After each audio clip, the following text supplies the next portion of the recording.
Okay, बच्चा party. हम लोगों का डिप्रिसिएशन ये वाला टॉपिक चल रहा था, राइट? क्या क्या चीजें हमने इसमें पढ़ ली थी? डिप्रिसिएशन का मीनिंग देख लिया था। Depreciation basically non cash expense है, सो डेबिट बैलेंस है। यस और नो? दिख रहा है बेटे सभी को? डिप्रिसिएशन का कौन सा बैलेंस है? Debit balance. डिप्रिसिएबल असेट पे डिप्रिसिएशन चार्ज होता है। डिप्रिसिएबल असेट्स के साथ साथ एक और नया टर्म आप लोगों के जिंदगी में आने वाला है, क्या नाम है उसका? PPE, property plant and equipment. Yes और नो? पीपीई के ऊपर हम लोग क्या चार्ज करते हैं? डिप्रिसिएशन। तो ये टर्म कहां से पैदा हुआ? Accounting standard number 10। पीपीई को पहले आप लोग बचपन से किस नाम से जानते थे मालूम है? फिक्स एसेट के नाम से। पहले आप लोग इस पीपीई को क्या नाम से जानते थे? Fixed asset. फिक्स्ड नहीं, फिक्स्ड एसेट। क्या बोलोगे? बोलो। Fixed asset. तो इसी को हम लोग अब क्या कहते हैं? PPE, property plant and equipment. Yes और नो? सब लोग साथ में रहना बेटे। आ जाओ, लिखो मेरे साथ साथ।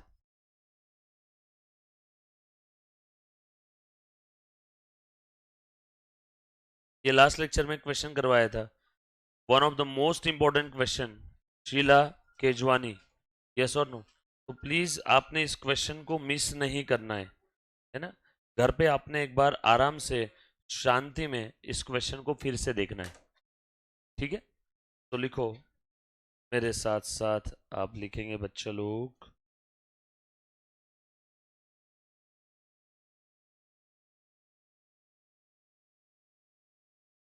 डन? लिखो। ऐसा लिखो सब लोग। Property plant and equipment, property plant and equipment. ये बेसिकली है क्या? ये बेसिकली फिक्स्ड एसेट है। पहले एक बार समझ लो सब लोग, सारे बच्चे ऑनलाइन ऑफलाइन वाले, बराबर है? ये बेसिकली फिक्स्ड एसेट है, बट कैसी फिक्स्ड एसेट है? जो बिजनेस में यूज हो रही है। तो बिजनेस में किस पर्पस के लिए यूज हो रही है? May be for the purpose of production, may be for the purpose of rendering services. तो रेंडर करना मतलब देना, रेंडर करना मतलब सर्विसेज देना। May be for the purpose of production, may be for the purpose of rendering services. Production के लिए जो पीपी यूज होती है, आप लोग उसको बचपन से क्या नाम से जानते हो? Plant, machine. यस और नो? सर्विसेज देने के लिए कौन से फिक्स एसेट यूज करते हैं? कोई एक एग्जांपल मुझे दे सकते हो? हाँ, कार। वेरी गुड, है ना? मेरा कार किराए से देने का बिजनेस है। हायर पे, किराए पे या भाड़े पे मैं कार देता हूँ। तो मेरे पास जो कार है, जो फिक्स एसेट है, वो मैं किस पर्पस के लिए यूज कर रहा हूँ? प्रोडक्शन के लिए या सर्विसेज देने के लिए? टूर्स एंड ट्रेवल्स की सर्विसेज देने के लिए। और कोई एग्जांपल बताओ मुझे फटाफट से, जो बच्चा ऑनलाइन ऑफलाइन देख रहा है। क्लासरूम, वेरी गुड, बिल्कुल सही है। और कोई? मेरे पास एक क्लासरूम है, उस क्लासरूम में प्रोडक्शन नहीं होता है, उस क्लासरूम में मैं क्या करता हूँ? क्लासेस लेता हूँ। और कोई? और कोई? लैंड एंड बिल्डिंग, किराए पे दिया मैंने लैंड एंड बिल्डिंग किसी को। और कोई? हाँ बोलो। जेसीबी किराए से दे रहा हूँ। अब वो मत शुरू हो जाना। मारुति डिजायर किराए पे दिया, फॉर्च्यूनर किराए पे दिया, जेसीबी किराए पे दिया, वो सब आ गया। सर मारुति डिजायर में भी पेट्रोल डिजायर किराए पे दिया, डीजल वाली डिजायर किराए पे दिया, ठीक है, सब पॉइंट्स आ गए उसमें। और प्रिंटर, अरे आप लोग आगे जाकर के सीए सीएस सीएम में बनोगे, तो आपके ऑफिस में जो प्रिंटर रहेगा, वो प्रिंटर से आप प्रोडक्शन थोड़ी कर रहे हो, आप वो प्रिंटर सर्विसेज देने के लिए यूज कर रहे हो। कौन सी सर्विसेज? ऑडिट की। पेपर प्रिंट करोगे ना? ऑडिट रिपोर्ट पेपर पे प्रिंट करोगे। यस और नो? एसी, हाँ ठीक है। और क्लियर है? हाँ, कंप्यूटर, यस बिल्कुल सही जवाब। तो property plant and equipment are basically assets. लिखो बेटा ऐसे, are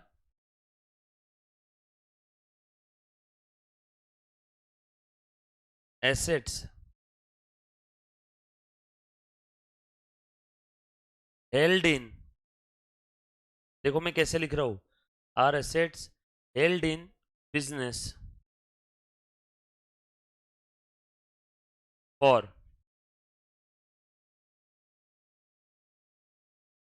use in production or for use in rendering services or for use in supply of goods. Transport truck है मेरे पास माल सप्लाई करने के लिए. यस और नो. Supply of goods. और आपने अभी अभी जो बताया था फॉर रेंटल. बिल्कुल सही बताया था आपने. Rentals to other. किसी दूसरे को किराए पे दे रहा हूं. हाँ.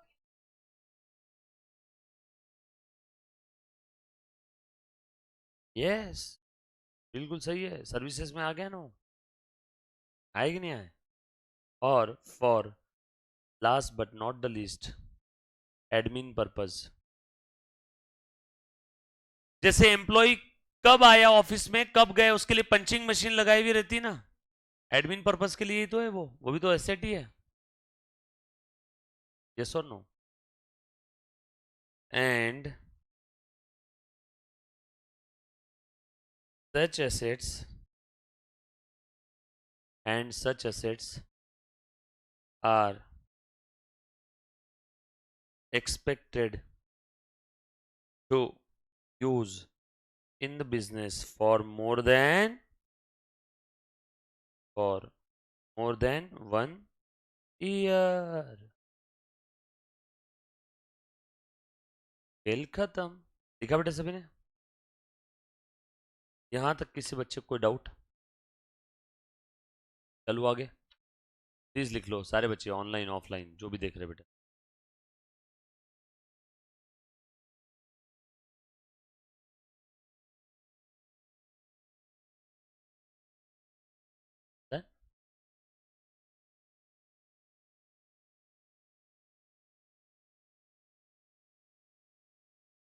यश खटके. एक यश इधर है एक यश इधर है. प्लीज मेरे साथ साथ सारी चीज लिखना बेटा. डन. अब मेरा आपसे एक छोटा सा सवाल है मुन्ना. प्लीज ध्यान देना सब लोग. क्या मेरे पास एक ऐसी एसेट है. मुन्ना प्लीज ध्यान दो. Stop writing. प्लीज सब लोग ध्यान देना बेटा. मेरे पास एक ऐसी एसेट है जिसमें बहुत सारे पार्ट्स है. क्या मैं हर एक पार्ट पे सेपरेट सेपरेट डिप्रिसिएशन चार्ज कर सकता हूँ क्या. थोड़ा सा कॉमन सेंस अप्लाई करके मुझे जवाब दो. सर कोई ऐसी एसेट का एग्जांपल है क्या आपके पास. जी हाँ. एरोप्लेन. एरोप्लेन में एक पार्ट है इंजन. दूसरा पार्ट है उसकी बॉडी. यस और नो. तो क्या मैं दोनों को अलग अलग डिप्रिसिएशन चार्ज करूँगा क्या एक साथ. और आपको डिटेल इंफॉर्मेशन देता हूँ गाइस. प्लीज आपने आपका कॉमन सेंस अप्लाई करना है. एरोप्लेन का जो इंजन है उसकी लाइफ होती है 5 साल और उसकी बॉडी की लाइफ होती है 25 साल. Very good. बिल्कुल सही जवाब. यस और नो. जैसे मैंने आपसे सवाल पूछा कि बच्चों कंपोनेंट वाइज क्या मैं डिप्रिसिएशन चार्ज कर सकता हूं क्या. Component part. यस और नो. तो आपने वहां पे अगला सवाल पूछना चाहिए. सर अगर वो जो असेट है जिसके आप कंपोनेंट्स की बात कर रहे हो अगर वो सारे कंपोनेंट्स का useful life near about asset के यूजफुल लाइफ के बराबर है. उनका रेट अगर असेट का रेट और उसका रेट सेम है useful life near about same है तो पूरा एक साथ ही कर दो या अलग अलग कर लो. क्या फर्क पड़ता है. तो एक साथ कर लेंगे. लेकिन कंपोनेंट का यूजफुल लाइफ और एसेट का यूजफुल लाइफ अलग अलग है. रेट अलग अलग है. सर रेट्स कहां पे दिए रहते हैं. अगर मैं अकाउंटिंग की बात करूं कंपनी के तो शेड्यूल 2 में रेट दिए रहते हैं. सर ये शेड्यूल्स कहां होते हैं. कंपनीज एक्ट में. तो कंपनीज एक्ट में शेड्यूल 2 के अंदर में डिप्रिसिएशन के बारे में बताया हुआ है. Don't worry. जब आप कंपनीज एक्ट आगे जाके पढ़ोगे लॉ के अंदर में तब आपको समझ में आ जाएगा. राइट. तो जब कभी भी आप किसी असेट पे डिप्रिसिएशन चार्ज कर रहे हो तो वहां पे आप उस असेट को सवाल पूछोगे कि हे असेट बता क्या तेरे कंपोनेंट्स का यूजफुल लाइफ अलग अलग है. हे असेट बता क्या तेरे कंपोनेंट्स का रेट ऑफ डिप्रिसिएशन अलग अलग है. क्या उन असेट्स को मैं सेपरेटली मेजर कर सकता हूँ अमाउंट वाइज? यस, एरोप्लेन में मैं उसका इंजन का वैल्यू पूरा प्रॉपरली अलग निकाल सकता हूँ, बॉडी का अलग निकाल सकता हूँ, दोनों का यूजफुल लाइफ अलग है। एरोप्लेन का जो इंटीरियर है उसकी लाइफ 20-25 साल होती है, लेकिन इंजन 5 साल ही चलता है। 5 साल बाद आप उसको स्क्रैप करो, रिनोवेट करो, आप वही इंजन पुराना यूज नहीं कर सकते, लोगों की जान खतरे में आ जाएगी। यस और नो? तो उस केस में आपको क्या करना होगा? कंपोनेंट वाइज डिप्रिसिएशन चार्ज करना होगा। यस और नो? तो लिखो बेटा, ऐसा हेडिंग दो। नेक्स्ट। अच्छा, पीपी समझ में आया बेटा सभी को? पीपी का कॉन्सेप्ट, पीपी का कॉन्सेप्ट एक बार फिर से रिवाइज करना चाहूंगा। PP are basically assets held in the business for use in production, for use in rendering services, for use in supply of goods, for rental to others, or for admin purpose, and such assets are generally used for a period of more than one accounting year. That's it. और generally one accounting year generally कितने महीनों का होता है? 12 महीनों का। Yes और no? लिखो आगे।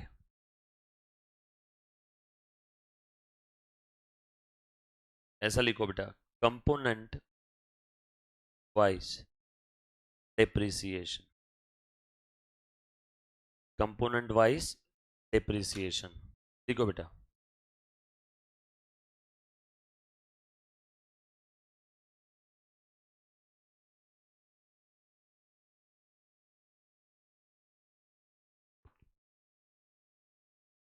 आप लिखना है इसके अंदर में आगे।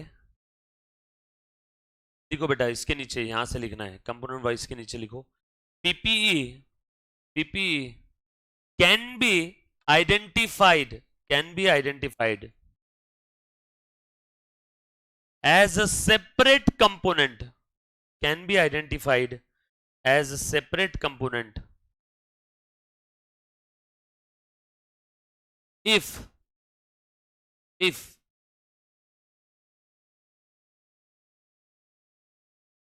क्या लिखा आपने? PP can be identified as a separate component if both of the following two conditions are satisfied, if both of the following two conditions are satisfied।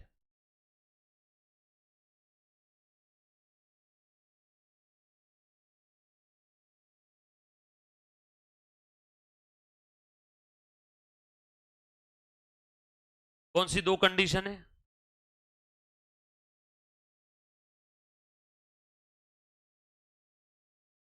पहली कंडीशन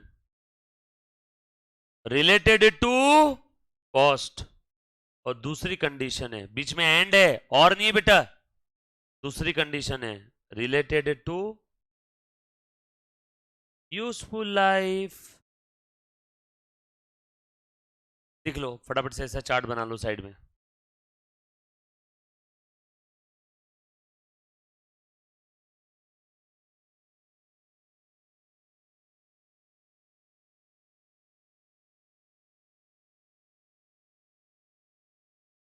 डन? ध्यान से सुनना, पहली कंडीशन के वहां पे नीचे लिखवा के दे रहा हूं, आप चाहो तो जो आपने नीचे लिखा ना, both of the condition satisfied, नीचे आप .1 .2 भी लिख सकते हो। किसी ने चार्ट बनाया होगा तो ये कंडीशन 1 है और ये कंडीशन 2 है। सर हम चार्ट और वो थ्योरी पॉइंट दोनों भी लिख लेते, दोनों लिख लेना। अब आप वो नीचे लिखोगे .1 और उसके नीचे लिखोगे .2। पहले .1 कॉस्ट रिलेटेड क्या कंडीशन है? मुन्ना प्लीज ध्यान देना, ये देखो बेटा, ये क्या है बताओ तो जरा मुझे।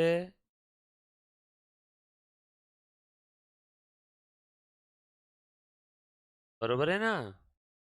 और एरोप्लेन के यहाँ पे क्या लगे होते हैं? इंजन। बरोबर है? तो अब ये इंजन सेपरेट कंपोनेंट है,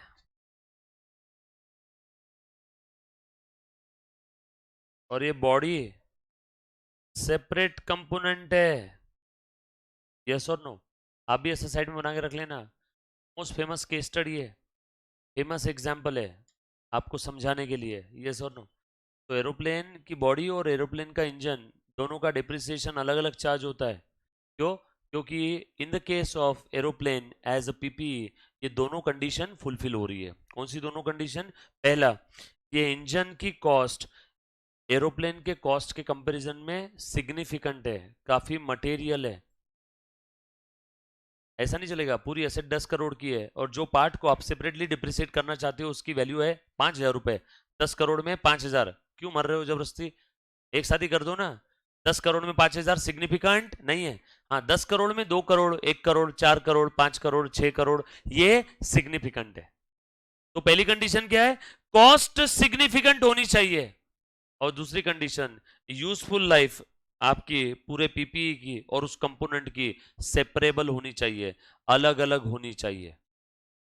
बराबर है क्या? अगर ये दोनों कंडीशन फुलफिल होती है तो ही हम लोग उस कंपोनेंट का डिप्रिसिएशन पूरे प्रॉपर्टी प्लांट एंड इक्विपमेंट के कंपैरिजन में अलग से निकालेंगे, अलग से दिखाएंगे। यस और no?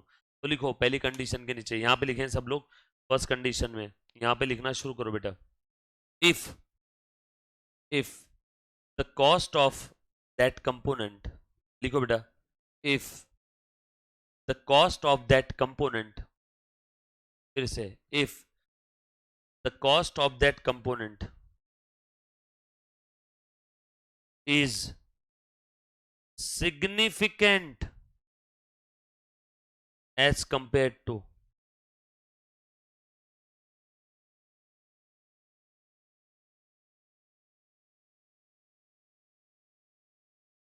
is significant as compared to overall cost of, as compared to overall cost of PPE is significant as compared to overall cost of PPE। उस प्रॉपर्टी प्लांट एंड इक्विपमेंट का ओवरऑल कॉस्ट के comparison में उस component का cost कैसा है? Significant है। Yes और नो? तो हम लोग क्या करेंगे? सेपरेटली चार्ज कर लेंगे। और दूसरी कंडीशन क्या है? यूजफुल लाइफ होनी चाहिए, सेपरेट होनी चाहिए। ये लिख लिया बेटा पहला पॉइंट सभी ने? सारे बच्चे लिखा? लिखो दूसरा पॉइंट, फटाफट से लिखना है बेटा सभी ने। नहीं, दूसरा कंडीशन ना, ये दूसरा condition related to useful life, ऐसा लिखो। एस्टिमेटेड यूजफुल लाइफ, दूसरी कंडीशन लिखो बेटा। Estimated useful life for that component, for that component, estimated useful life for that component is significantly deferred, significantly,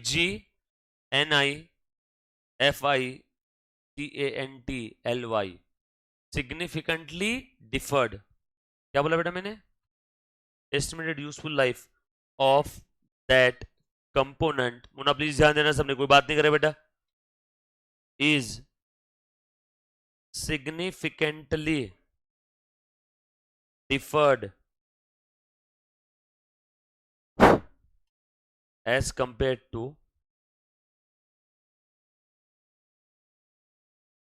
useful life of whole, sorry whole नहीं, useful life of rest of the PPE.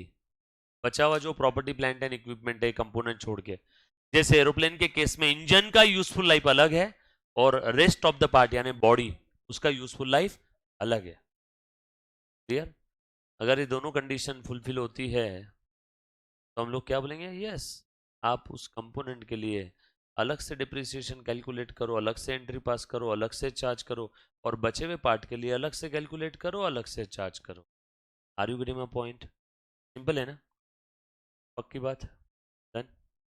बचपन से आपने सुना होगा land and building, land and building, उसके ऊपर depreciation. तो उसमें कौन से कंपोनेंट का डिप्रिसिएशन होता है? वो बिल्डिंग का या लैंड का? शक्ल मत दिखाना आज की। मैंने शादी के पहले मेरे वाइफ को पूछा था कि लैंड पे डिप्रिसिएशन चार्ज होता है क्या? उसने बोल दिया ना। अगर वो हाँ बोलती ना तो उसी दिन रिश्ता कैंसिल हो जाता। लैंड पे डिप्रिसिएशन चार्ज नहीं होता है। रीजन, लैंड डिप्रिसिएबल असेट नहीं है। रीजन, लैंड का यूजफुल लाइफ इनफाइनाइट है, फाइनाइट और लिमिटेड यूजफुल लाइफ नहीं है। तो बचपन से आप जो देखते आ रहे हो लैंड एंड बिल्डिंग के डिप्रिसिएशन चार्ज होता है, उसमें कौन से कंपोनेंट पे रहता है? बिल्डिंग। लैंड पे नहीं रहता है। बोलते बच्चे, ठीक है? और दूसरी कंडीशन में और लिखो यहाँ पे नीचे, और method of depreciation is deferred. Method of depreciation भी अलग है as compare to rest of the PP.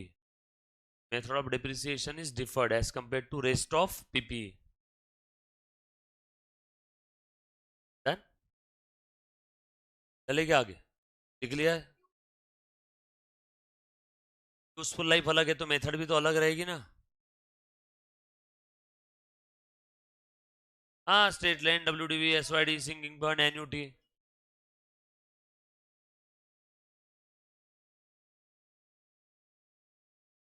एक की कॉस्ट अलग है और एक की मेथड अलग है, तो बोलो उसके लिए सेपरेट रहेगा क्या डिप्रिसिएशन? यस.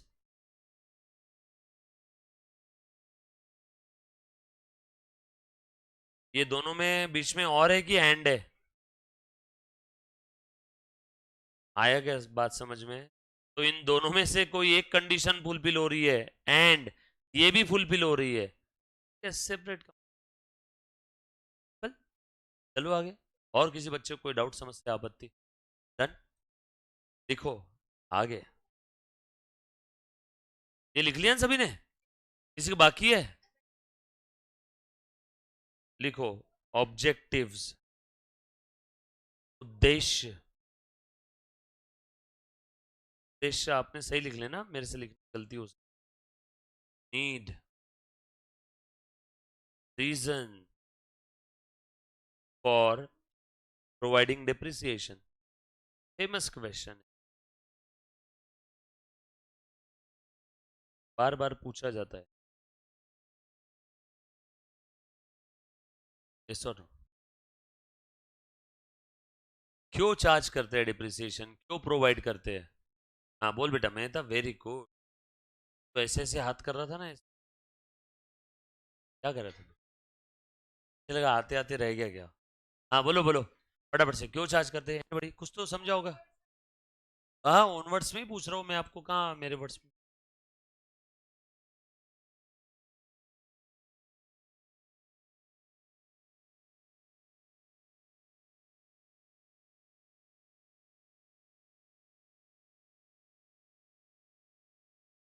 एक बच्चा जवाब दे रहा है इसलिए मैं सुन रहा हूँ. मैं पागल नहीं हूँ ऐसे ऐसे कर रहा हूँ जो. हाँ बोल. आपको मौका देता हूँ बोल. हाँ बोल.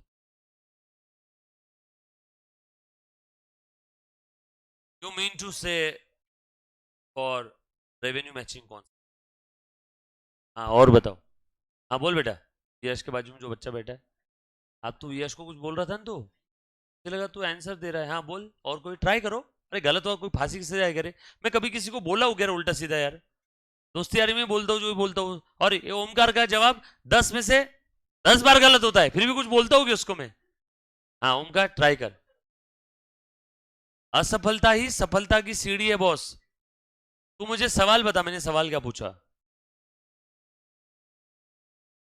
Very good. करेक्ट. हाँ बोल बेटा. अब कोई और है जो जवाब दे सकता है? एनीबडी? आप? हाँ. बुक वैल्यू को क्या डिक्रीज करने के लिए? हाँ तो वही क्यों करते डिक्रीज? हाँ बोलो मुन्ना, आप बोलो. Okay correct. Book value calculate करने के लिए, ठीक है सही है.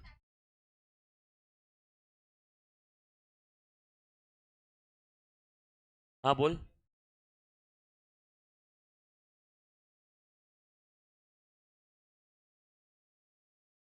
बिल्कुल सही है. आपने जो इन्होंने बोला वो बिल्कुल सेम है. आपके भी वर्ड्स करेक्ट है, इनके भी सही है. हाँ.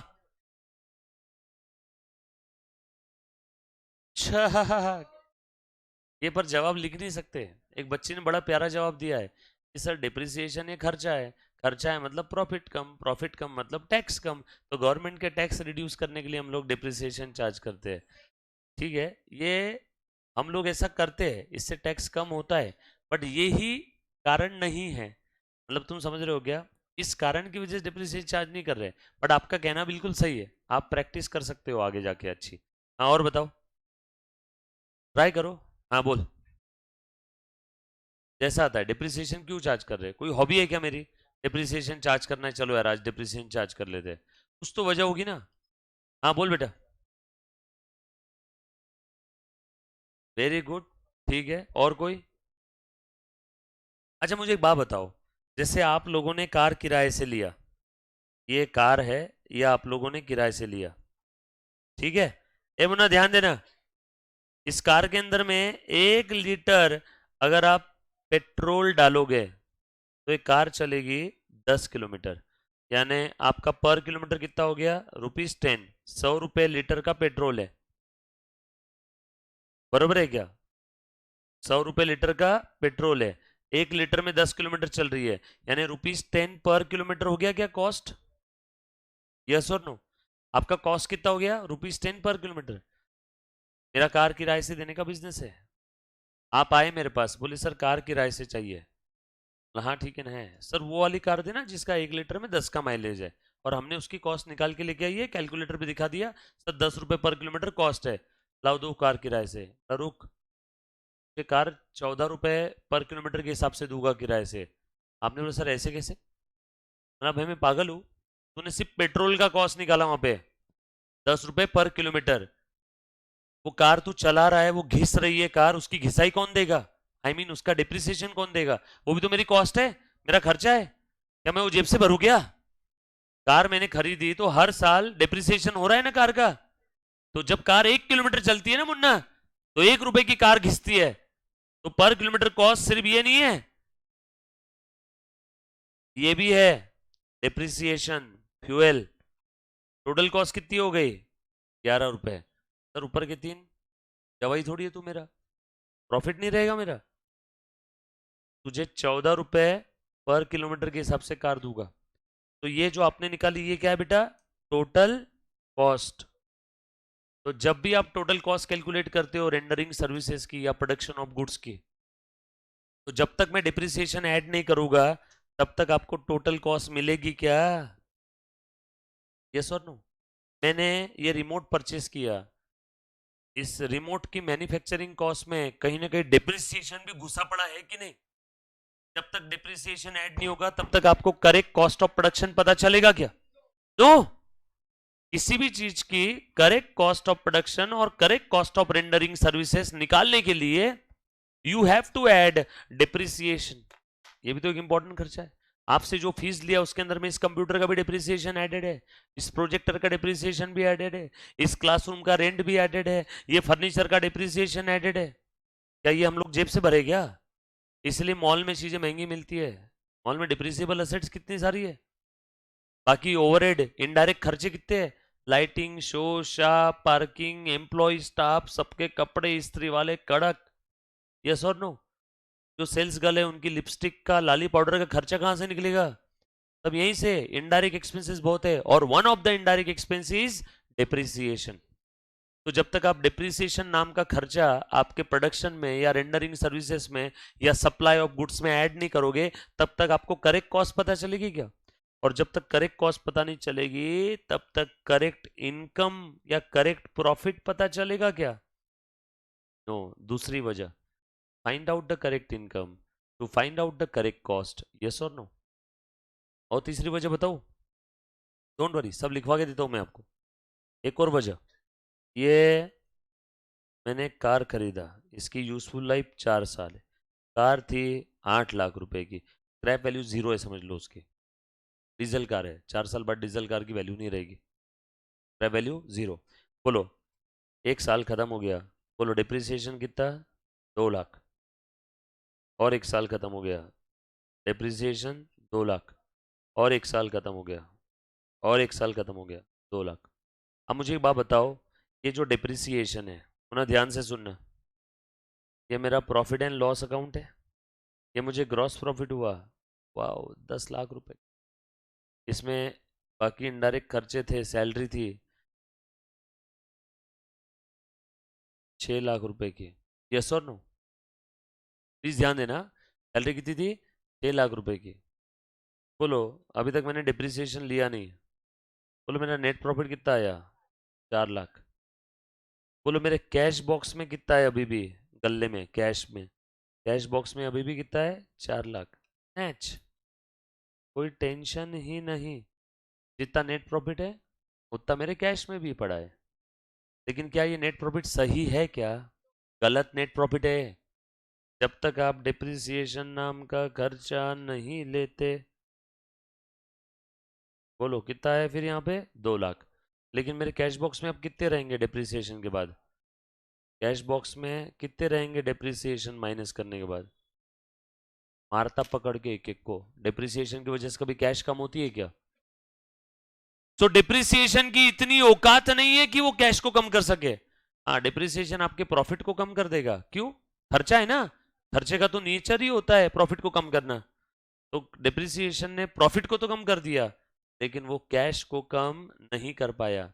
यानी आपके कैश बॉक्स में कैश एक्स्ट्रा दिख रही है कि कम दिख रही है नेट प्रॉफिट के कंपैरिजन में? Therefore in your cash box आपकी कैश एक्स्ट्रा दिख रही है एज कंपेयर टू प्रॉफिट। कितने से एक्स्ट्रा दिख रही है? 2 लाख से। और ये 2 लाख क्या है? Non cash expense. Example, depreciation. ऐसी हर साल कितनी extra extra extra extra cash दिखती रहेगी? और असेट की यूजफुल लाइफ खत्म होने के बाद आपके कैश बॉक्स में टोटल कितनी एक्स्ट्रा कैश रहेगी? 8 लाख। और इसे एक्स्ट्रा कैश से जाकर के नई असेट लेके आ जाओ। अरे, मतलब डिप्रिसिएशन ने आपको नई असेट के लिए पैसे जुगाड़ करने का एक रास्ता बताया क्या? तो depreciation help us in the replacement of the asset at the end of its useful life to purchase a new. Are you getting my point? तो ये भी एक उद्देश्य है। बात समझ में आ रही क्या? डिप्रिसिएशन नॉन कैश एक्सपेंस है, ये असेट को कम करेगा और प्रॉफिट को कम करेगा। डबल एंट्री सिस्टम, दो इफेक्ट जाएंगे ना। असेट कम बैलेंस शीट के असेट साइड से, और लाइबिलिटी साइड से कैपिटल में से प्रॉफिट कम balance sheet tally. But cash कम होगी कैसे? नो।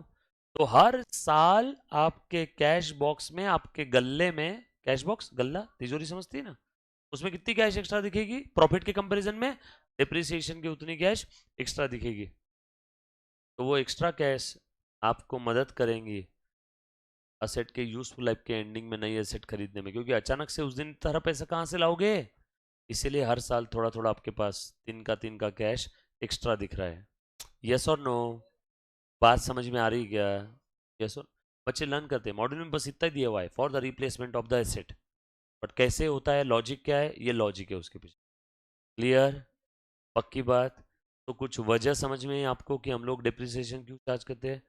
लिखो ऑब्जेक्टिव के नीचे पहला पॉइंट। ऑब्जेक्टिव के नीचे लिखेंगे बच्चों first point.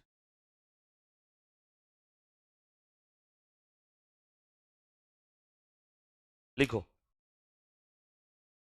For replacement of the asset, for replacement of the asset at the end of at the end of its useful life।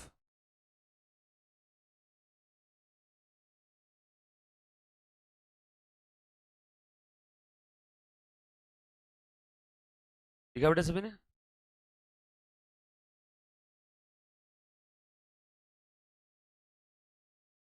सब लोग साथ में रहना। रीजन ऐसा लिखो, since depreciation is non cash expense, therefore at the end of, therefore इसका मतलब है सिंस, जो कि, इसका मतलब है therefore, ये मालूम है इन सभी को? इसीलिए at the end of each year your cash amount will be more than your net profit amount by the amount of depreciation. This will help you. कैसे? By providing funds for replacement, ये देखो own words, replacement of that PPE eight the end of its useful life. Simple है, लिखा सभी ने?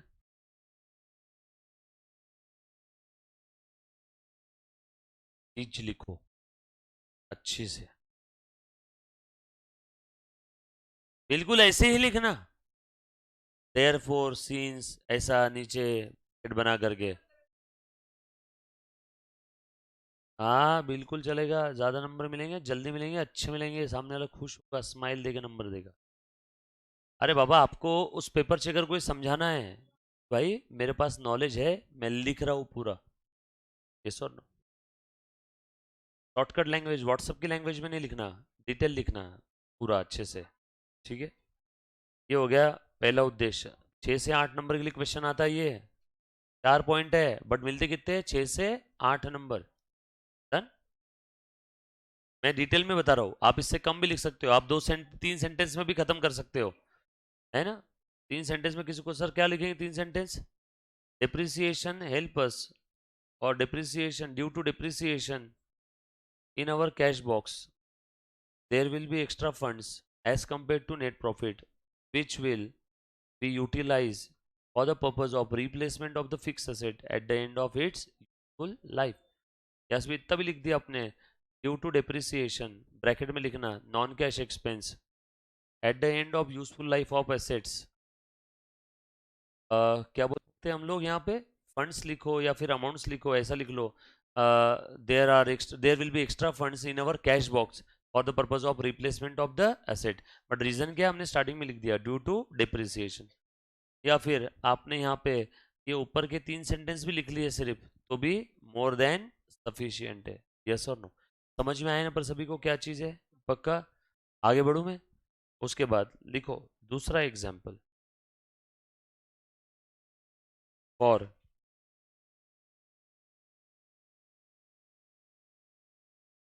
Correct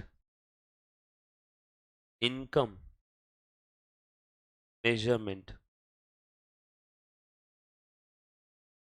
और correct income measurement.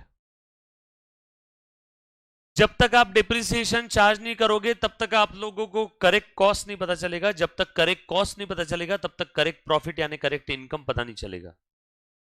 हो, लिखो, since since depreciation is a compulsory adjustment,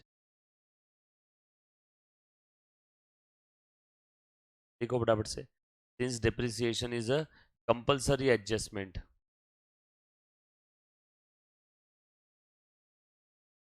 it it means depreciation, it should be charged against profit to find out correct income or profit।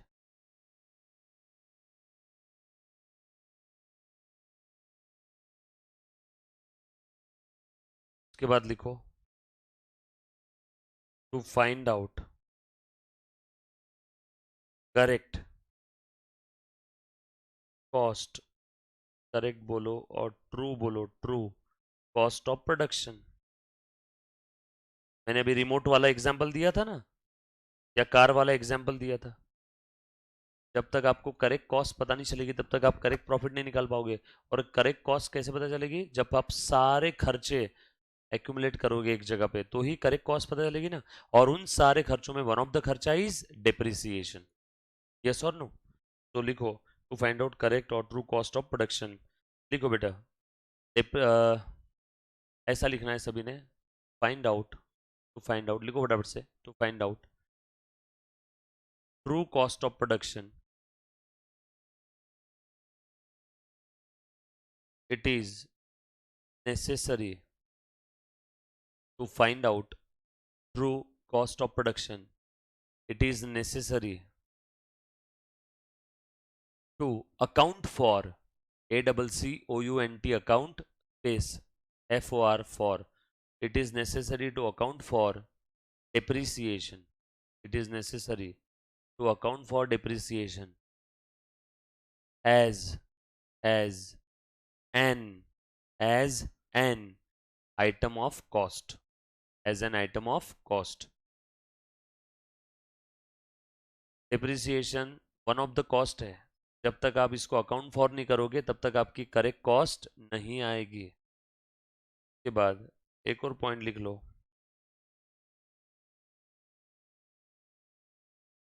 To find out correct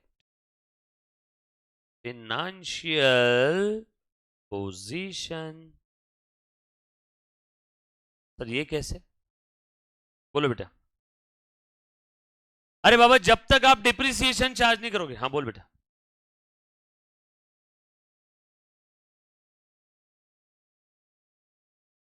बिल्कुल सही. और दूसरा जवाब ये बच्ची बोल रही है जब तक असेट में से. हाँ बोलो. अरे बाबा डिप्रिसिएशन जब तक चार्ज नहीं करोगे. बिल्कुल सही जवाब दिया दोनों बच्ची ने. एक ने लाइबिलिटी साइड का जवाब सही बता दिया, एक ने एसेट साइड का. जब तक आप डिप्रिसिएशन चार्ज नहीं करोगे तब तक आपकी असेट कौन से वैल्यू पे दिखेगी? ग्रॉस वैल्यू पे. सही है क्या है? या तो डिप्रिसिएशन चार्ज करो या तो प्रोविजन क्रिएट करो. तो डिप्रिसिएशन चार्ज नहीं किया तो आपकी असेट की अमाउंट गलत दिखेगी. असेट की अमाउंट गलत दिखेगी मतलब बैलेंस शीट गलत दिखेगी. और बैलेंस शीट गलत दिखेगी मतलब आपकी फाइनेंशियल पोजीशन गलत रहेगी. यस और नो? क्लियर है? क्लास में इतना सेंटेंस काफी है. फाइंड आउट और to ascertain the correct financial position of the business. लिख दो ऐसा, ऑफ द बिजनेस.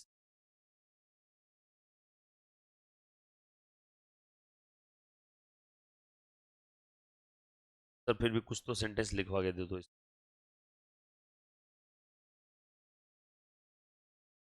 एक ऐसा एक काम करो, ऐसा लिखो आगे.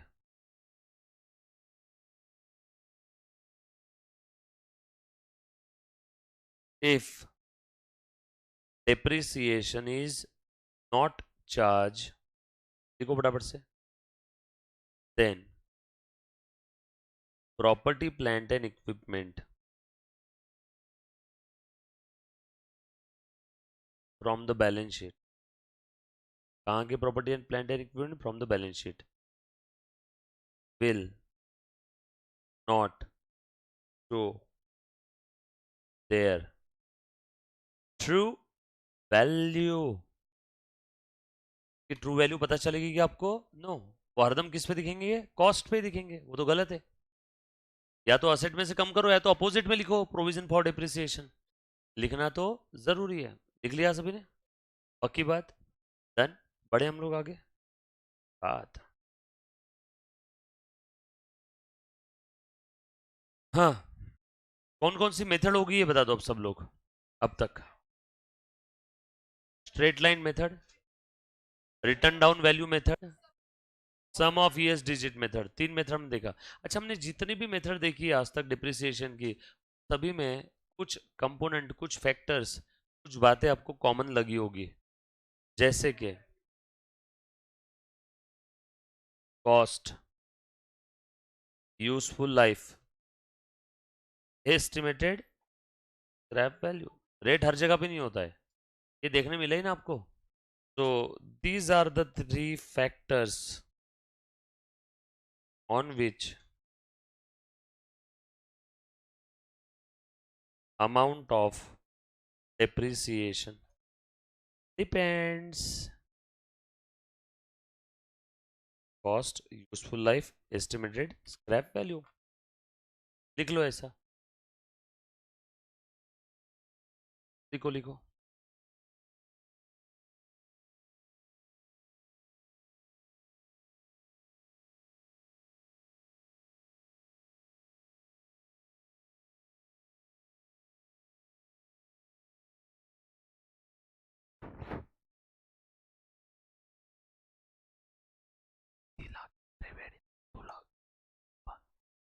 लिखा क्या? लिखा सभी ने? चलो वन बाय वन मुझे भाई किक का मतलब बता दो.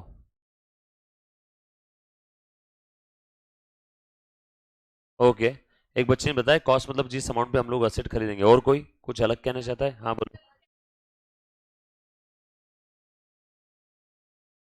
Very good. और कोई? ओके, और कोई? Book value. ओके, और कोई? आ जाओ, लिखो कॉस्ट के बारे में सब लोग। तो वन बाय वन एक एक कंपोनेंट के बारे में आपको दो शब्द लिख करके देता हूं। सबसे पहला क्या है? कॉस्ट। हम लोग क्या देख रहे हैं? Factors affecting the amount of depreciation. One more time, क्या देख रहे हैं हम लोग? Factors affecting the amount of depreciation, right. लिखो कॉस्ट। कॉस्ट मतलब क्या होता है? देख मुन्ना, ऐसे purchase price of an asset plus all necessary expenses incurred to bring that asset to its present location or to make that asset ready for its intended use. Examples: transport charges, बोलो बोलो, duties and taxes, very good, exclude, but duties and taxes में क्या नहीं लेना? excludes refundable duties and taxes, very good। कौन बोला trial charges? Very good, सही है। ड्यूटीज एंड टैक्सेस में क्या नहीं लेना? रिफंडेबल। ऐसे ड्यूटीज एंड टैक्सेस, जैसे मान लो सचिन तेंदुलकर ने आउट ऑफ इंडिया से फेरारी परचेस किया, 2 करोड़ की गाड़ी, और 2 करोड़ उसके ऊपर ड्यूटीज एंड टैक्सेस है, 4 करोड़। सरकार ने सचिन तेंदुलकर का मान सम्मान रखने के लिए 50 लाख की ड्यूटीज एंड टैक्सेस वापस कर दिए। तो अब बताओ उसकी कार कितने में रहेगी? 3.5 करोड़। 2 करोड़ की कार थी, 2 करोड़ के ड्यूटीज एंड टैक्सेस उसने दिए, टोटल 4 करोड़। उसमें से रिफंडेबल एक्सक्लूड कर दो, रिफंडेबल ऐड नहीं करना, और अगर ऑलरेडी एडेड है तो उसको लेस कर देना। यस और नो? सर ऑलरेडी एडेड नहीं है तो लेस मत करो। 2 करोड़ की कार और उसने ड्यूटीज एंड टैक्सेस, उसको मालूम था 50 लाख वापस आने वाले, उसने 1.5 करोड़ ही ऐड किए, तो कितना हो गया? 3.5 करोड़। कैसे भी करो। तो refundable duties and taxes will not become the part of cost of that asset, right. Common sense ना? जो आपको लगा ही नहीं वो आपके कॉस्ट में क्यों आएगा? क्लियर? और बताओ। हाँ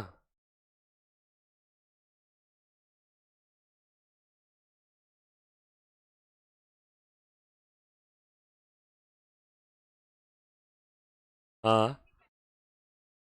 बा बा बा बा, क्या पूछा बच्ची ने? समझ में आएगा सभी को? इंटरेस्ट ये कैपिटल एक्सपेंडिचर में आएगा क्या? तू ही जवाब दे। अच्छा, तो फिर पीएनएल के डेबिट में क्यों इंटरेस्ट लिखती है रे?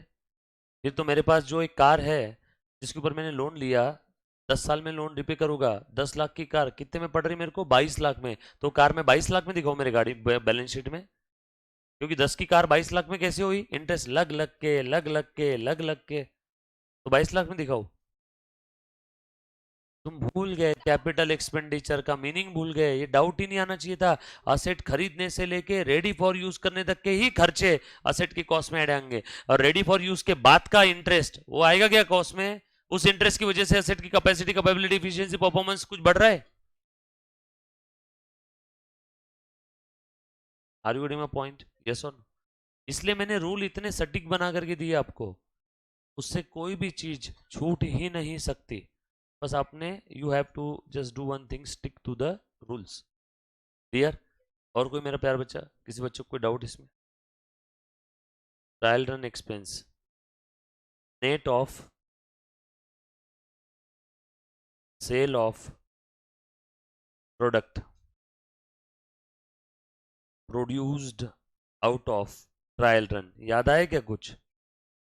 ट्रायल रन से अगर कुछ प्रोड्यूस हुआ तो वो माइनस कर देना। ट्रायल रन का खर्चा लगा 10,000, उसको बेच के जो भी ट्रायल रन में कुछ ना कुछ तो पैदा किया होगा, तो उससे जो पैदा हुआ वो बेच के आए 6,000, तो ट्रायल रन का कितना खर्चा ऐड होगा? 4,000। बराबर ना Pranav? Very good. Installation charges.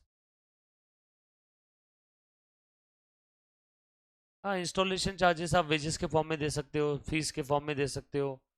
Yes और नो? खुद के वर्कर को इंस्टॉलेशन के लिए अलग से पैसे दे दिए तो वो भी इंस्टॉलेशन में आ जाएगा। डन? All set? एक्सेट? डन? एक सवाल पूछूं क्या रे आपको? जैसे एक मैंने कि नहीं, आटा चक्की मालूम है सभी को, फ्लोर मिल आटा चक्की। आटा चक्की मैंने खरीदा 10 लाख रुपए की, लाने का खर्चा आया 1 लाख रुपए, इंजीनियर को मैंने दिए 1 लाख रुपए, बरोबर है? कितने हो गए? 12 लाख।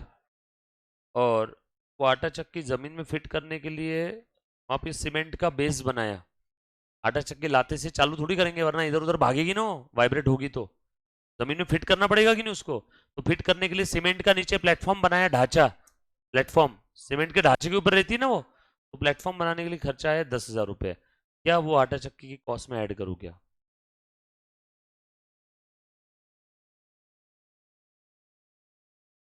हाँ, एफिशिएंसी का सवाल ही पैदा नहीं होता, रेडी फॉर यूज के पहले का है। और क्या ये नेसेसरी है क्या? यस, तो ये भी ऐड हो जाएगा। बरोबर? तो प्लेटफॉर्म और साइट प्रिपरेशन फॉर द आटा चक्की, वो भी आटा चक्की की कॉस्ट में हम लोग ऐड करेंगे। एक और सवाल पूछो, एक और दिमाग लगा के जवाब देना। हाँ, देखते अब कितने बच्चों को आता है, इसमें कितना है दम, तो बाजीराव सिंह। ये आपने बिल्डिंग बना रहे हो, आप कौन हो? बिल्डर हो। कौन हो आप? बिल्डर। बिल्डर, ध्यान से सुनना। ये बिल्डिंग कौन बनाते रहे? बिल्डर खुद आके बनाता है या लेबर बनाते हैं वहां पे? ये लेबर को रहने खाने हगने मूतने के लिए व्यवस्था करके दी यहाँ पे, शेड बना के दिए, टेम्पररी हट, झोपड़ी। लेबर यहीं सोएंगे ना रात को? कि लेबर अपने फ्लैट में रहता है, मस्त कैप करके आता है, फिर काम करके वापस जाता है क्या? वही बिल्डिंग के नीचे टेम्पररी हट बना के दिए। बिल्डिंग बन गई है 11 महीनों में। 11 महीने, हाँ, 1 साल भी पूरा नहीं लगा। और ये टेम्पररी हट जो थे, झोपड़ी, लेबर को रहने के लिए जो बना के दी थी यहाँ पे, 11 महीने बाद इसको हटा दिया, पूरा डिमोलिश कर दिया। बिल्डिंग बनने के बाद लेबर को वहीं रखेंगे, उसको भगा देंगे वहां से? भगा देंगे ना? तो ये झोपड़ी का भी कोई काम नहीं है। इसको बनाया था, 10 लाख रुपए का खर्चा आया था, 11 महीने बाद इसको तोड़ दिया, अब लेबर का काम खत्म हो गया, सब हटा दिया वहां से। अब ये झोपड़ी है क्या यहाँ पे? बड़े खर्चा लग गया क्या? क्या ये खर्चा बिल्डिंग के कॉस्ट में ऐड होगा क्या? यस और नो? सोच समझ के जवाब दो, सोच समझ के।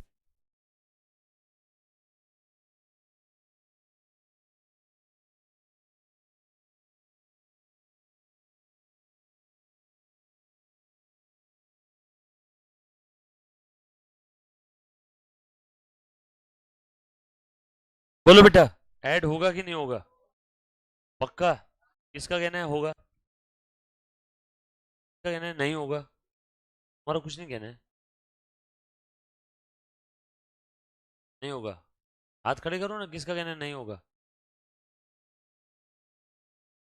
एक कोई ना कोई स्टैंड लेना होगा यार, ऐसे मत करो। और कौन है जिसने कुछ जवाब ही नहीं दिया? ऐसे कितने बच्चे हैं? हाँ, तूने भी जवाब नहीं दिया। क्या है, होगा कि नहीं होगा? नहीं होता, हाथ खड़े करो, नहीं होगा वाले। इनको तुम मारोगे या मैं मारू रे? मारो सालों को पकड़ के। अभी मैंने यहाँ पे ये लिखा है, यहाँ पे all necessary expenses incur to bring that asset to its present location. मुझे एक बात बताओ, लेबर को रहने की व्यवस्था करके देना क्या है, नेसेसरी है कि नहीं है? ये टेम्पररी हट्स, वो टेम्पररी हट्स में सीमेंट की बोरियां रखी रहेगी, सामान रखा रहेगा, लेबर रहेगा, ये नेसेसरी है? भले ये डिमोलिश कर दिया, भले ही 11 महीने में डिमोलिश कर दिया, 12 महीने तक भी नहीं था, बट फिर भी कैपिटल एक्सपेंडिचर है। वो नेसेसरी वर्ड कितना इंपॉर्टेंट है। उसके बाद ये बिल्डिंग के इनॉग्रेशन करने के लिए कटरीना आई, कट करने के लिए। क्या काटा इसने? सर्विस सर की है क्या? अल्लू आई, अल्लू, आलिया, आ दिया, ठीक है, हाँ बोलो। इसको दिए 10 लाख, क्या नेसेसरी है क्या? नो, ये नॉट नेसेसरी, इनॉग्रेशन एक्सपेंस, तो ये कैपिटल एक्सपेंडिचर नहीं है, बट ये कैपिटल एक्सपेंडिचर रहेगा। यस और नो? कुछ बात समझ में आ रही है क्या आपको? पक्की बात? यस और नो? ये बिल्डिंग के अंदर में बाद में 2 फ्लोर और बढ़ाया अलग से, इसके लिए खर्चा आ गया 20 लाख रुपए। बिल्डिंग रेडी फॉर यूज के बाद की बात है, बताओ ये कैपिटल है या रेवेन्यू है? किसका कहना है कैपिटल, किसका कहना है रेवेन्यू? मार भी नहीं सकता तुझे। रेवेन्यू कहां से आया? फिर मैंने ये तो पूछा किसका रेवेन्यू है, तो आप हाथ क्यों खड़े कर रहे हो फिर? किसका कहना है कैपिटल? अब मैंने जवाब दे दिया, कैपिटल एक्सपेंडिचर रहेगा। असेट रेडी फॉर यूज के बाद में असेट की कैपेसिटी, कैपेबिलिटी, इफिशियंसी, परफॉर्मेंस बढ़ा कि नहीं बढ़ा? अरे कैपेसिटी बढ़ गई ना, 10 फ्लोर की बिल्डिंग थी 12 फ्लोर हो गए। अरे रेडी फॉर यूज के बाद अगर आप कोई खर्चा इनकर करते हो तो आप उस खर्चे से सवाल पूछोगे, हे खर्चे बता क्या तेरी वजह से capacity, capability, efficiency, performance, productivity. अगर कुछ बढ़ा तो क्या रहेगा? Capital, otherwise revenue. तो 2 फ्लोर बढ़ गए ना। एक सवाल और पूछू क्या? ये क्या है?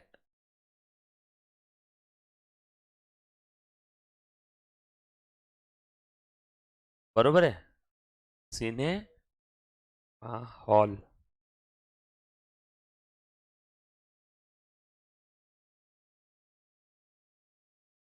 ये एंट्री, और यही क्या थी? एग्जिट। एक ही दरवाजा था, बराबर है। थिएटर था, टॉकीज, टॉकीज। गांव में रहती है ना। सरकार का नियम आया, सरकार का नियम आया, कंपलसरी आपको एंट्री एग्जिट 2 अलग अलग दरवाजे बनाने होंगे। तो हमने एक और बनाया। अब ये एग्जिट है और ये क्या है? एंट्री। ये दरवाजा बनाने के लिए 2 लाख का खर्चा आया। अब बताओ ये 2 लाख कैपिटल एक्सपेंडिचर है रेवेन्यू? नेसेसिटी नहीं थी, सरकार के लीगल कायदे कानून की वजह से मुझे एक्स्ट्रा दरवाजा बनाना पड़ा। एग्जैक्टली exactly, सरकार ने बोला है मतलब नेसेसिटी है। लॉ में बगैर काम का कुछ नहीं होता है, सही में ना? तो यहाँ पे नेसेसिटी। सिनेमा हॉल में अंदर ये सिटिंग अरेंजमेंट थी, ये सिटिंग अरेंजमेंट की वजह से कितने लोग इसमें एट ए टाइम बैठ के देख सकते थे पिक्चर? 100 लोग। हमने कॉर्नर में कुछ सीटें और बना दी कपल कपल के लिए, तो अब कैपेसिटी हो गई 120 लोगों की। और ये इसके लिए खर्चा आया 1 लाख रुपए। बोलो कैपिटल है या रेवेन्यू है? Capital expenditure. कैपेसिटी बढ़ गई ना, किसी भी पर्पस के लिए बढ़ो, बढ़ी कि नहीं? अब 100 की जगह कितने लोग आके बैठ के देखेंगे? 120 लोग। यस और नो? कौन सी सीट लेगा ओमकार तू? हाँ, एकटा काय करणार कॉर्नर मध्ये?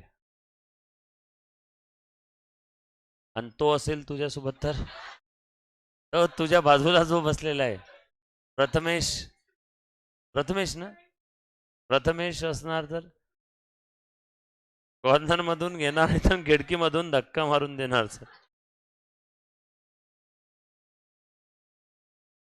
Okay, control your emotions.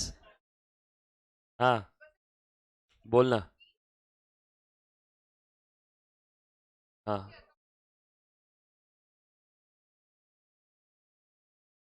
बरोबर है. हाँ, बढ़ जाएगी ना. हाँ. हाँ, और अगर ये इनकी cost significantly in normal chair से, अगर ये सोफे वाली चेयर है, लेट के देख सकते हैं, सो के देख सकते हैं, तो इसकी कॉस्ट अलग है, इसकी कॉस्ट अलग है, इसकी यूजफुल लाइफ अलग है, इसकी अलग है, तो इसके ऊपर सेपरेट डिप्रिसिएशन लगेगा, इसके ऊपर सेपरेट लगेगा कंपोनेंट वाइज. ये सर नो? कुछ बात समझ में आ रही है क्या? पक्की बात? हाल सेट. चल आगे बढ़ते थोड़ा. तो कॉस्ट का मतलब समझ में आया ना सभी को? तो ये टोटल कर दिया तो क्या बन जाएगा? This plus this is equal to cost. Yes और नो? लिख लिया सबने? किसी बच्चों को कोई डाउट, समस्या, आपत्ति है नहीं पड़ी गाइस? पक्की बात? चलो उसके बाद दूसरा फैक्टर क्या था हमारा? Useful life. यूजफुल लाइफ क्या होता है? यूजफुल लाइफ यानी यूजफुल लाइफ सर, क्या बोल रहे हो आप? लिखो. Useful life may be in units और may be in time. Useful life units में भी हो सकती है और टाइम के हिसाब से भी हो सकती है। यूनिट्स और time. Sir useful life in unit मतलब काफी बार आपने सुना होगा, जैसे टू व्हीलर टू व्हीलर की एक कैपेसिटी कितनी होती है, मैक्सिमम कितने किलोमीटर चलती है? 1 लाख किलोमीटर, 2 लाख किलोमीटर? नहीं नहीं, 15 साल नहीं, टू व्हीलर तो 25 साल से भी है। अरे यस और नो? जब भी आप कोई सेकेंड हैंड गाड़ी खरीदते हो तो आप समय कितना हुआ गाड़ी लेके ये नहीं देखते हो, आप ये देखते हो कितने किलोमीटर चली है। तो कभी कभी आप यूजफुल लाइफ यूनिट में मेजर करते हो, किलोमीटर यूनिट।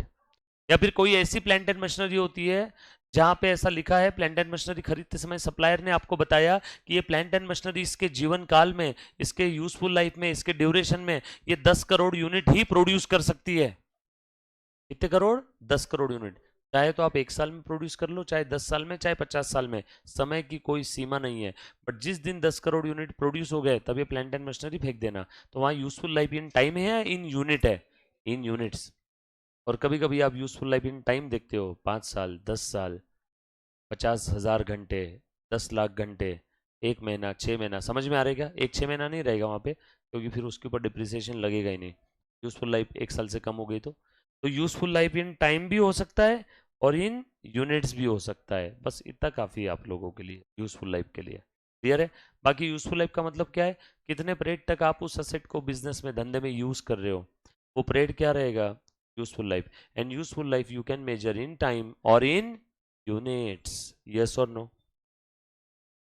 यूनिट के वहां पे एग्जाम्पल में लिख दो ना, नंबर ऑफ यूनिट्स प्रोड्यूस्ड और किलोमीटर एक्सेट्रा। और यहां पे जैसे ट्यूबलाइट की लाइफ 40,000 घंटे, 1 लाख घंटे। या आपने कोई कार लिया तो 10 साल, 15 साल। यस और नो? तो एग्जाम्पल, आवर्स,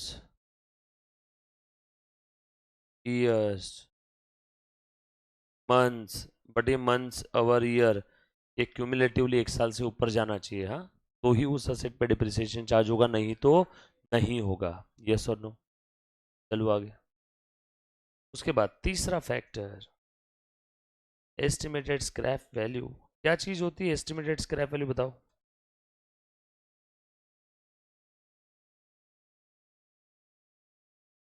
बहुत बढ़िया, बिल्कुल सही है।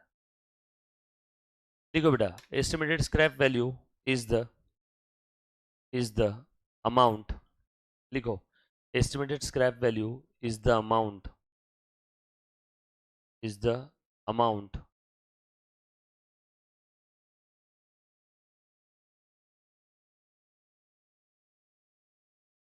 To be received, amount to be received at the end of at the end of at the end of useful life of that asset, amount to be received at the end of useful life of that asset। बराबर। Asset की useful life खत्म होने के बाद asset बेच करके जो भी पैसा आने वाला है उस अमाउंट को हम लोग प्यार से एस्टिमेटेड स्क्रैप वैल्यू बोलेंगे।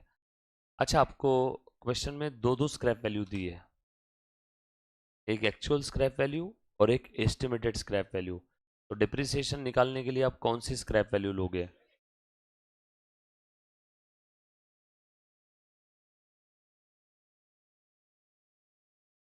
मीनिंग 0, 1, 2, 3, 4, मशीन 1 लाख रुपए, यूजफुल लाइफ 4 साल, estimated scrap value 20,000, actual scrap value 10,000। बोलो आप कौन सी स्क्रैप वैल्यू लोगे? अब डिप्रिसिएशन निकालना है फर्स्ट ईयर का। चलो बोलो बेटा, बोलो।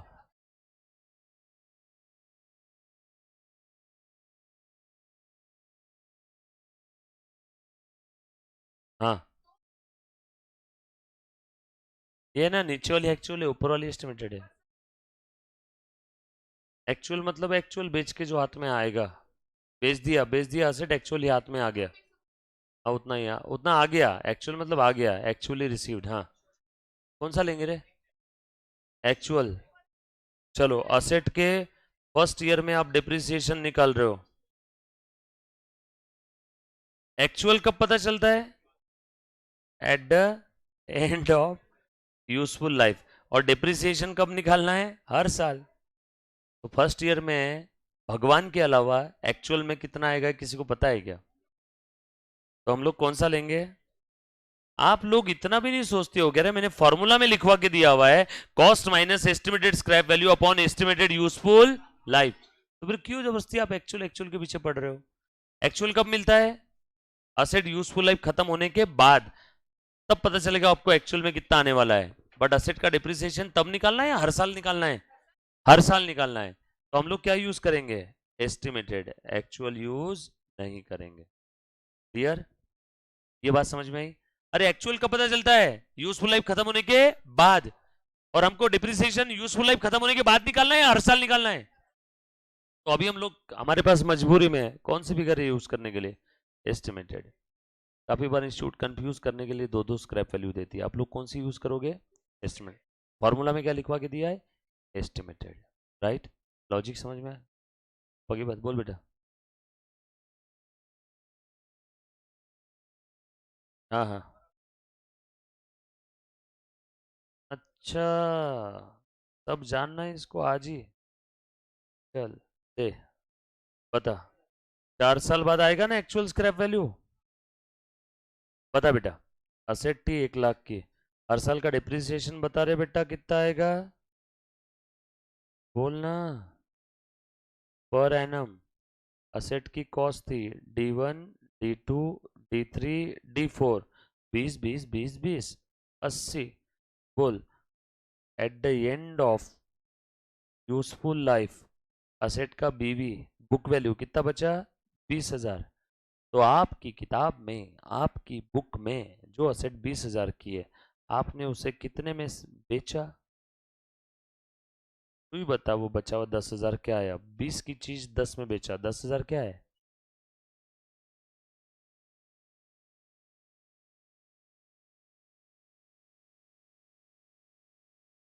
क्या रहेगा? लॉस। समझा क्या क्या होगा उसका? पक्का? डोंट वरी, ये जो मैंने अभी बताया लॉस, ये नहीं समझ में आया तो भी चलेगा, हम लोग अकाउंटिंग जब करेंगे तभी देखने वाले। All set? कहाँ जाएगा ये लॉस? पीएनएल के डेबिट वाह में। डन? ये नहीं लिखना है, ये अभी आपको नहीं लिखना है, ठीक है? बस उसके दिल में एक सवाल था तो हमने उसका जवाब दिया। एक और सवाल, ये लिखना है आपने अब। ये लिखा है क्या ऊपर का? ये नहीं लिखना है। अरे एस्टिमेटेड स्क्रैप वैल्यू लिखवा के दे दिया ना मैंने। एक लाइन लिख लो बस। In case estimated and actual both scrap value as given, तो यू हैव टू यूटिलाइज कौन सा रे? Estimated. Use estimated scrap value, bracket में लिख दो नॉट एक्चुअल स्क्रैप वैल्यू। छाप ऐसा है, use estimated scrap value, bracket में लिख दो नॉट एक्चुअल स्क्रैप वैल्यू।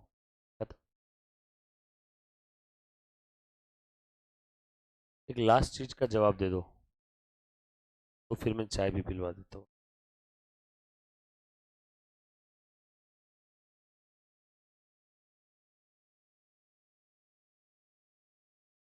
आंवला है क्या? हाँ।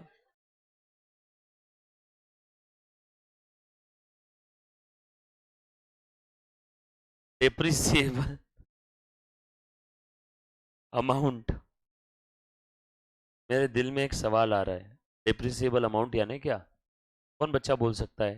डिप्रिसिएबल।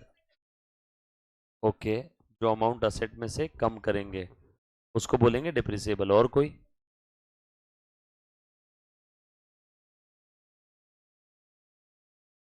तो इसने क्या बोला रे? अच्छा मैंने ध्यान नहीं दिया उसका, आपने उसकी तरफ ध्यान नहीं दिया, आपका ध्यान पढ़ाई की तरफ था, कहीं और नहीं था। ओके, दोनों का जवाब सेम था। सही है कि गलत है देखते हैं। और कोई? डिप्रिसिएबल हिंदी भाषा में मतलब उसका डिप्रिसिएट होने लायक। डिप्रिसिएबल, डिप्रिसिएट होने।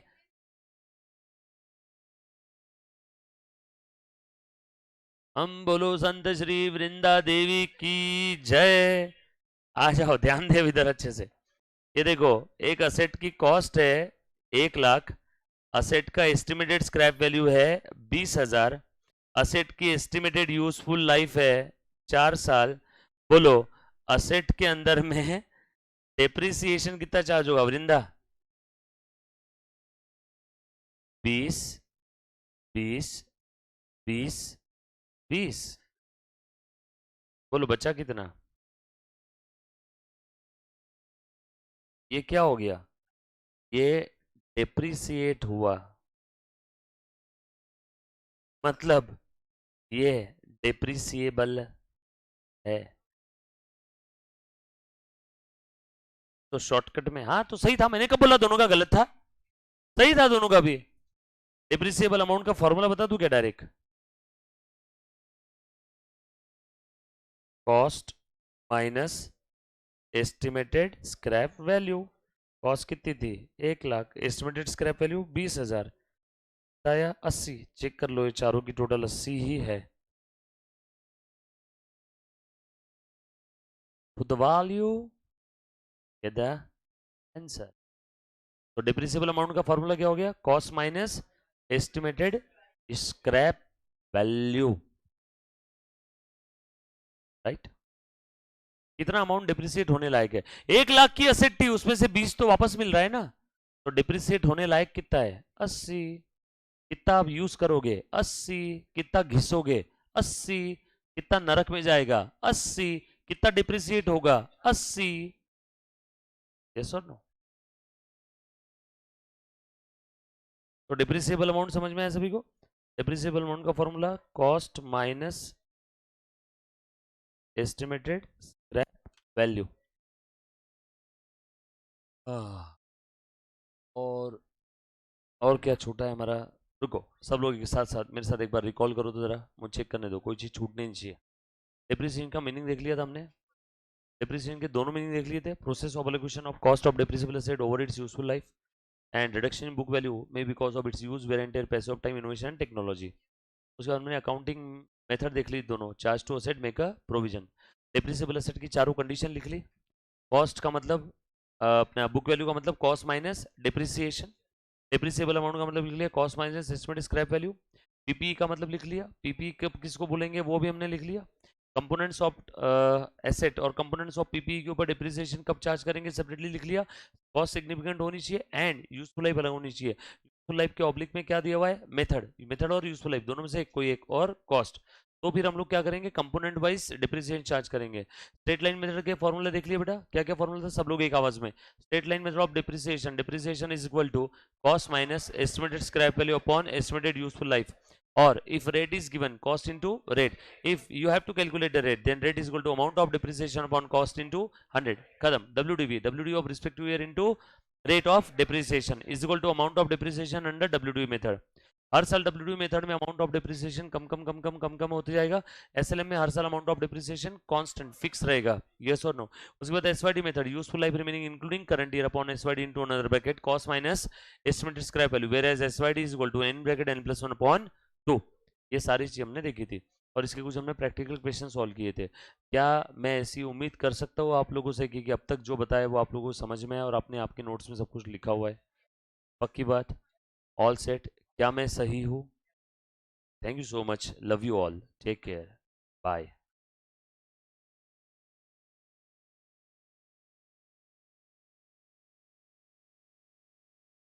Very good.